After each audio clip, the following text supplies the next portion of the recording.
কার্যক্রম নিষিদ্ধ থাকা আওয়ামী লীগের ডাকা লকডাউনকে ঘিরে রাজধানীর বিভিন্ন জায়গায় নিরাপত্তা ব্যবস্থা জোরদার করা হয়েছে। এই মুহূর্তে উত্তরায় আছেন সহকর্মী সাজিদ সরকার, সেখানকার পরিস্থিতি জানব।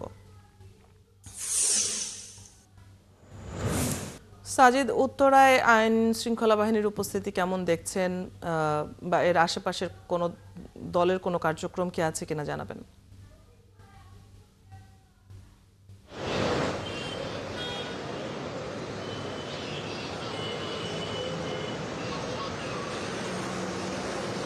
অদিতি, আসলে গেল কয়েকদিন ধরে যে ধরনের নাশকতা হয়েছে, বিশেষ করে রাজধানীর গণপরিবহনগুলোতে বাসে আগুন দেওয়া, একই সাথে গুরুত্বপূর্ণ স্থাপনাগুলোতে ককটেল বিস্ফোরণ, এই ঘটনাগুলোকে কেন্দ্র করে কিন্তু যে কর্মসূচি এবং 13 তারিখে লকডাউন, সে কারণে আমরা দেখছি সকাল থেকে যতটা আতঙ্ক ছিল, তবে বেলা বাড়ার সাথে সাথে সেই আতঙ্কটা অনেক কমে এসছে। অর্থাৎ সকালে ঠিক 6টার পর থেকে আমরা দেখেছি নগরীর প্রতিটি সড়ক একেবারে ফাঁকাই বলা যায়।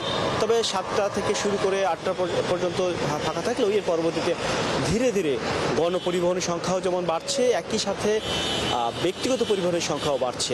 অর্থাৎ যে ধরনের আতঙ্ক ছড়িয়ে দেওয়া হয়েছিল সোশ্যাল মিডিয়ার মাধ্যমে, সেই আতঙ্কটাই আসলে একেবারে নেই।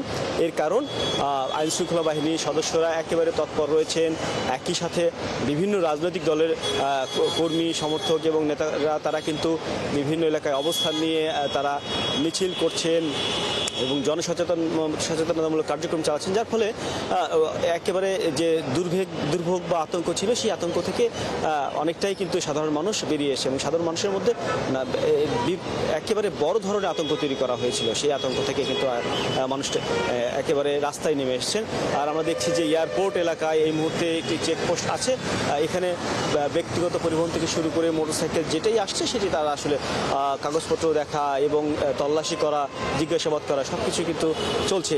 একই সাথে এর আগে আমরা দেখছিলাম উত্তরা বিএনএস সেন্টার এবং আবদুল্লাপুর, এই সমস্ত এলাকাগুলোতে পুলিশের চেকপোস্ট রয়েছে। তবে বাড়তি চেকপোস্টের যে কথা বলা হয়েছিল আইনশৃঙ্খলা বাহিনীর পক্ষ থেকে, বিশেষ করে ডিএমপি থেকে, আবদুল্লাপুরে আসলে সে ধরনের আমরা চেকপোস্ট দেখিনি। তবে মোড়গুলোতে ট্রাফিক ব্যবস্থাপনার পক্ষ থেকে প্রতিটি যানবাহন থামিয়ে আসলে তারা চেক করছে। সাজিদ, উত্তরার পরিস্থিতি আপনার কাছ থেকে আমরা জেনে নিচ্ছিলাম।